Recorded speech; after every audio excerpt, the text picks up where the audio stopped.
Es muy interesante porque hay varios factores ahí. Por ejemplo, una fisura astral puede permitir que el ser reciba información relativa a alguna encarnación que tuvo. Generalmente es para las encarnaciones inmediatas, porque en el plano astral la disolución de las conciencias astrales es continua.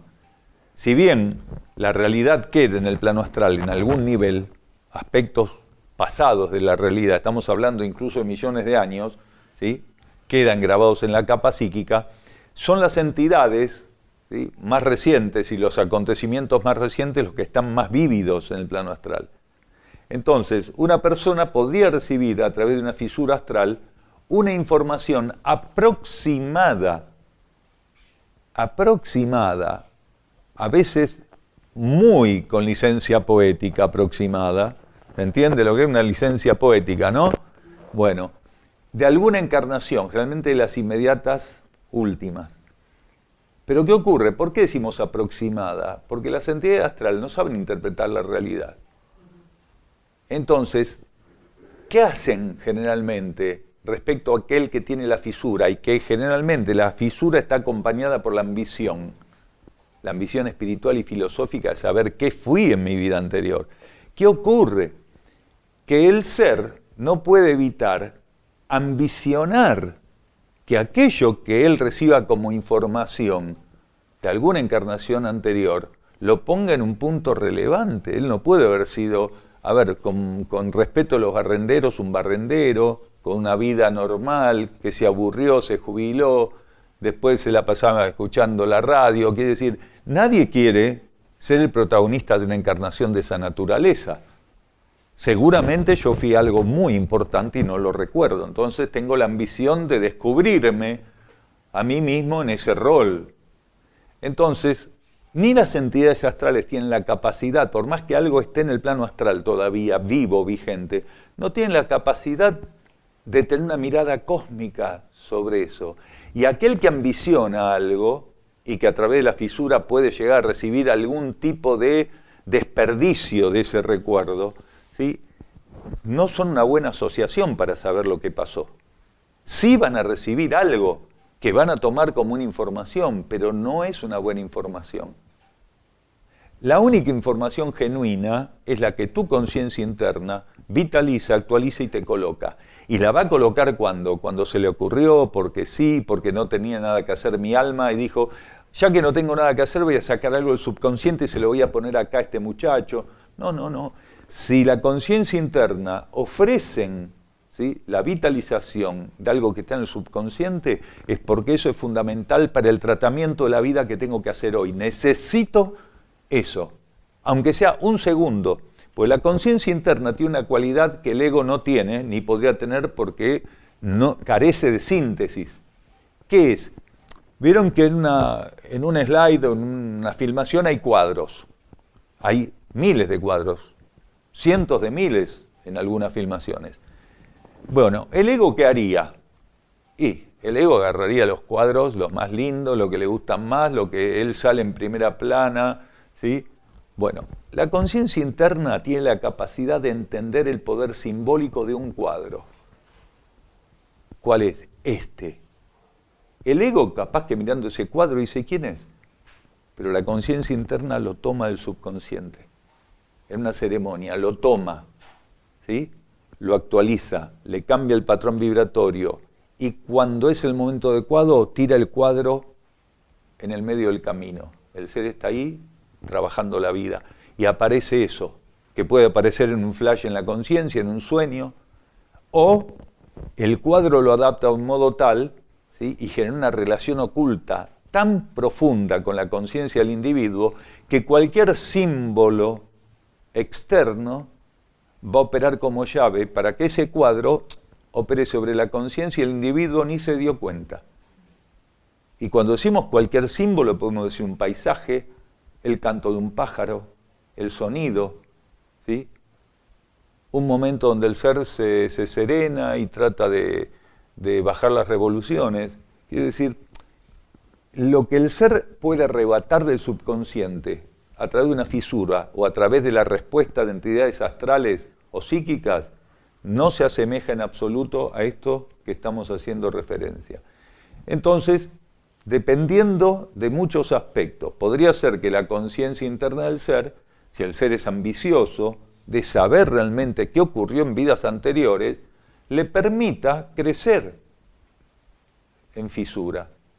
¿Qué hace la conciencia interna y la ley de karma? Permitan que la tela de contención de la fisura se rasgue más. Y a partir de ahí el ser empieza a tener influencias muy tóxicas y desequilibrantes de aquello que tanto ambicionó. Él tenía una ilusión respecto al efecto que iba a generar la posibilidad de recordar o de vislumbrar cosas de la vida anterior, y termina siendo todo lo contrario. Opera como un veneno para su conciencia. ¿Por qué? Porque la misma ambición hace que tanto la ley de karma como la propia conciencia interna del individuo permitan que salga de esa bolsa rasgada lo peor. O, por el contrario, permiten que salga de la bolsa rasgada la ambición que ya fue al subconsciente, porque esto es interesante.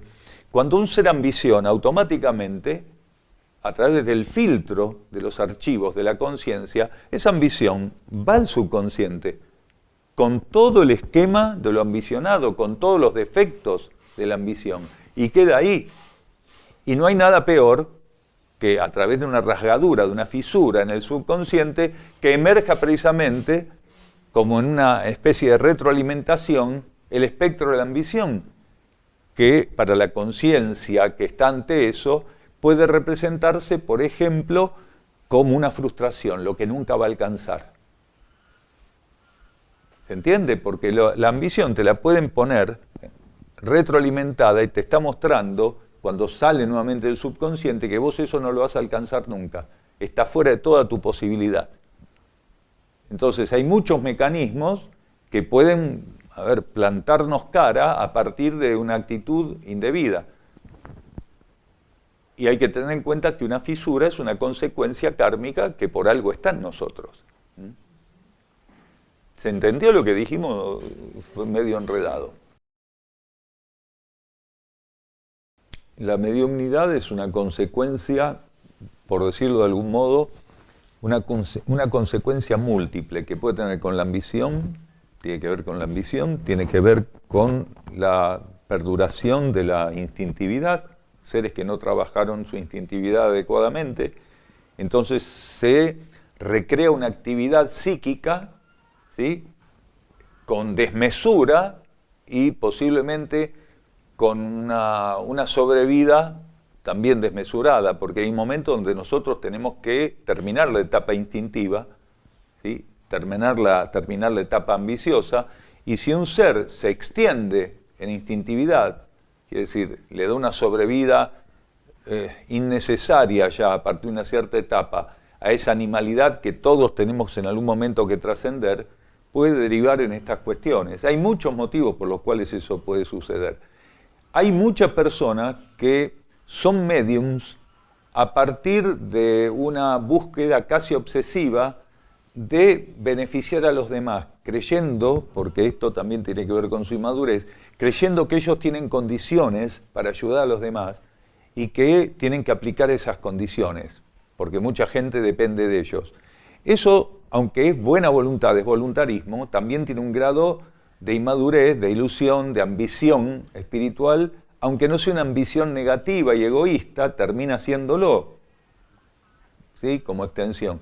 Entonces muchos médiums terminan desgastados en algunas encarnaciones porque están continuamente obsesionados por atender y hacer bien y